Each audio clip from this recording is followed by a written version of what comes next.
TB सिर्फ एक बीमारी नहीं बल्कि एक समाजी चैलेंज भी है, जहां आगाही की कमी और इलाज में गफलत ज़िंदगी के चिराग गुल कर देती है। और आज हम बात करेंगे कि क्या हम वाकई इस मौतदी मरज़ की संगीनी को समझ पाए हैं या महज एक खांसी समझकर इसे नज़रअंदाज कर रहे हैं।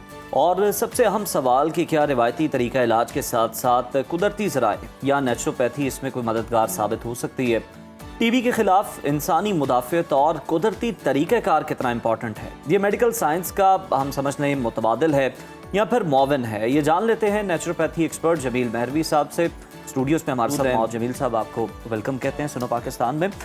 नेचुरोपैथी के एतबार से बताइएगा नुक्ता नज़र से कि क्या टीबी के फैलाव की जो बुनियादी वजूहात हैं वो क्या है? देखिए, टीबी का मर्ज़ किसी दौर में वाकई बहुत ज़्यादा ख़तरनाक समझा जाता था और उसके बाद बेशुमार इससे मसाइल पैदा हुए पूरी दुनिया में। उसके बाद एक वक्त ऐसा आया कि टीबी जो है वो नापैद हो चुकी थी और ख़त्म हो गई थी तकरीबन, ऑलमोस्ट, बहुत कम रेयर कोई पेशेंट मिलता था। उसके बाद एक बायोलॉजिकल वार शुरू होती है और उस बायोलॉजिकल वार में जब हम आलू की फसल को जब हम बहुत ज़्यादा खाद लगाना शुरू हुए और केमिकल और उसके ऊपर स्प्रे शुरू हुआ और फिर हमने आलू को कसरत से लेना शुरू किया। आप देख लें कि इस वक्त फ्रेंच फ्राइज़ तो बड़ी आम सी बात है कि चाय बन रही है जी, फ्रेंच फ्राइज़ हो जाएं साथ इसके। अच्छा, हल्की सी भूख आई है, क्या करें, फ्रेंच फ्राइज़ हो जाएं। और जितना फास्ट फूड इस वक्त पूरी दुनिया में बिक रहा है और जितना खाया जा रहा है, हर फास्ट फूड के साथ आप देख लें कि एक प्लेट बड़ा, एक प्लेटर टाइप बड़ा सा जो है वो, उसमें वो पोटैटो का जो है वो बड़ा आंसर शामिल है। तो आलू की वजह से टीबी जो है वो पूरी दुनिया में वापस आ गई है। अच्छा, और अलमिया ये है कि हम इसको समझने से ही कासर है, बल्कि जो लोग बिल्कुल ही नहीं जानते किसी भी चीज़ को, वो नीचे अजीबो-गरीब किस्म के कमेंट्स कर रहे होते हैं, पता कुछ नहीं होता, अपना नहीं पता होता कि हम कहाँ बैठे हैं। मतलब वो जहाँ फिजिकली बैठे होते हैं, मेंटली वहाँ नहीं होते, तो वो लोग ऐसे अजीबो-गरीब कमेंट्स करते हैं कि साडा नाना भी खांदा सी, साडे दादा भी आलू खांदे सी, असी भी सारे आलू खा रहे।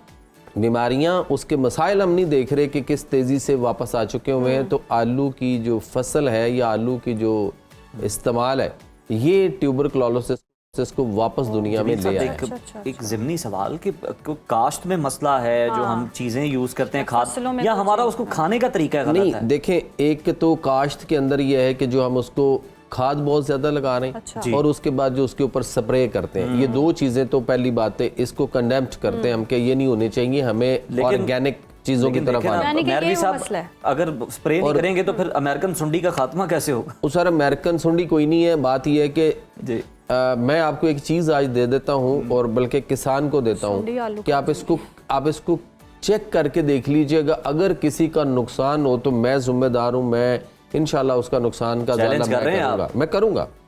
देखें, आप अपनी फसल में ये खाद और स्प्रे लगाने के बजाय जिन चीज़ों से आप बचाना चाह रहे हैं ना, आप वहां पे सूरह रहमान की तिलावत चला के देखें उस फसल में, उस खेत में। अच्छा, तो उसके बाद उसकी अफादियत देखिएगा और उसके बाद वहां किसी तरह का कोई नुकसान हो जाए तो वाह, मतलब ये चैलेंज के साथ मुमकिन ही नहीं है, मुमकिन ही नहीं है। ये तो और पैदावार भी उतनी ही, पैदावार उससे ज्यादा अच्छी होगी।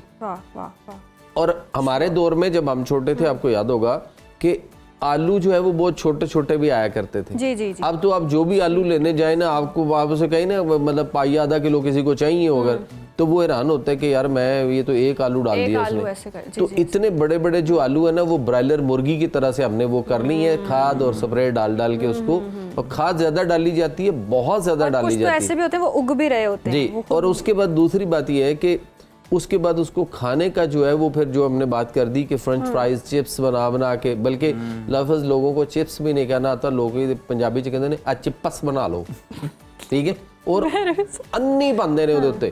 तो ये चीजें गलत हैं। आप फिर देख लें कि जो बच्चे, आपको बर्गर फैमिली बच्चे नजर आते हैं ना, जी जी जी, कल पिछले ईद के 2-3 दिन जो रश रहा है पार्क्स में इधर उधर, खाना तो बच्चों का फेवरेट मशगला है। आपको चिप्स खाने वाले नजर आएंगे कैसे थे, कैसे आलू बने हुए।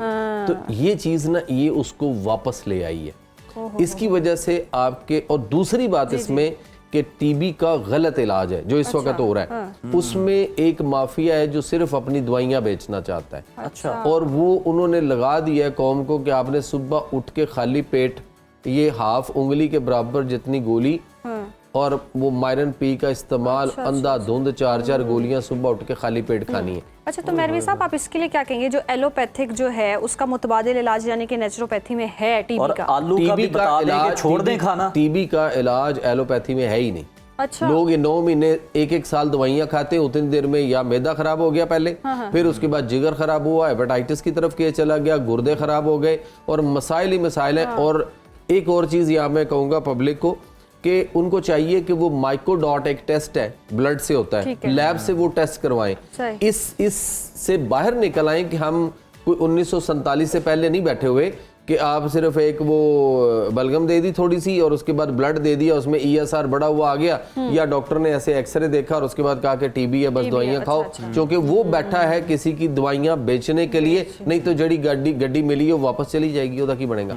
तो इसलिए मसाइल ये यहाँ पे एक बहुत ही कमाल के साइंटिस्ट हमारे पाकिस्तान के अंदर गुजरे हैं तिब के वाले से। उनका नाम था दोस्त मोहम्मद साबर मुल्तानी साहब के नाम से। साबर मुल्तानी साहब ने इतना कमाल का काम किया कि अगर वो दुनिया में मुस्लिम ना होता और दुनिया जो है वाकया ही इलाज चाहती होती, तो इस सदी का नहीं बल्कि दुनिया आलम का वो वाहिद बंदा होता जिसके लिए नोबेल प्राइज बहुत ही छोटी बात थी। अच्छा। इतना कमाल का तबीब गुजरा है और इतना अच्छा उसने बहुत कुछ दिया है कौम को।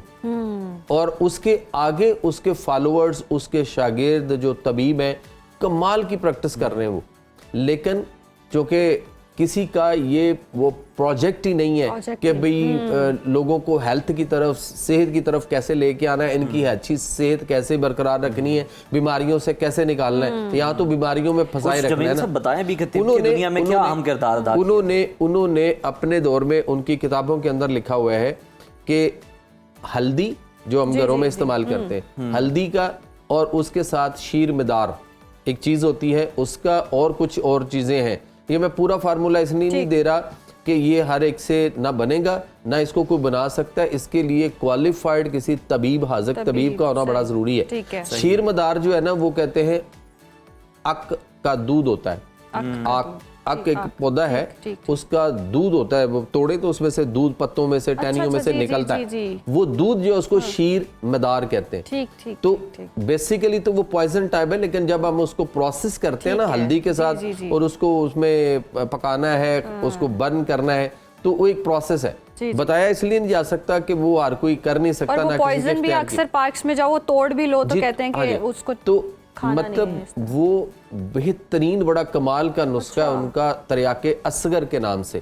टीबी, इवन टीबी के साथ साथ वो जो आपके फेफड़ों का कैंसर होता है, इसके लिए बड़ा कमाल का, मतलब इसके मेरे पास एक पेशेंट आए थे किसी दौर में, आज से कोई 24-25 साल पुरानी बात होगी, तो उसके लंग्स कैंसर था। लाहौर का एक बहुत बड़ा मारूफ हॉस्पिटल, वहाँ से उसको जवाब मिला, एंड करके उन्होंने घर भेज दिया कि ये कुछ दिन जिंदा रहेगा, बल्कि घर ले जाने तक ये डेथ हो सकती है। तो वो पेशेंट बाद में मेरे पास आया, तो उसके बाद उसका इलाज हुआ इसी नुस्खे से, और उसके बाद अल्हम्दुलिल्लाह वो बिल्कुल फिट हो गया। वक्त कम है, जरा ये भी बता दें कि ये नौबत ही ना आए डॉक्टर्स के पास जाने की, खुदा ना खास्ता। ये अब आलू खाना बंद कर दें, क्या करें, किस तरह से बचा जाए, क्योंकि आपने मेन कॉज उसे करार दिया। आलू जो है ना, उसको हमें एक तो ये फ्राई कर करके जो चिप्स की शक्ल में है इसको खत्म करें, फ्रेंच फ्राइज की शक्ल में, जिस जहां से भी हम ले रहे हैं इसको। कुछ लोग घर में बना रहे हैं, कोई खवातीन कहती हैं नहीं बच्चों अब इसको पका कर खाना भी आपके लिए बड़ा सारा मसला हुआ पड़ा है। लेकिन हम इसको देख लें कि कितना हर हंडिया के अंदर हम कोशिश करते हैं कि इसको डालना है, इसकी कोशिश करें।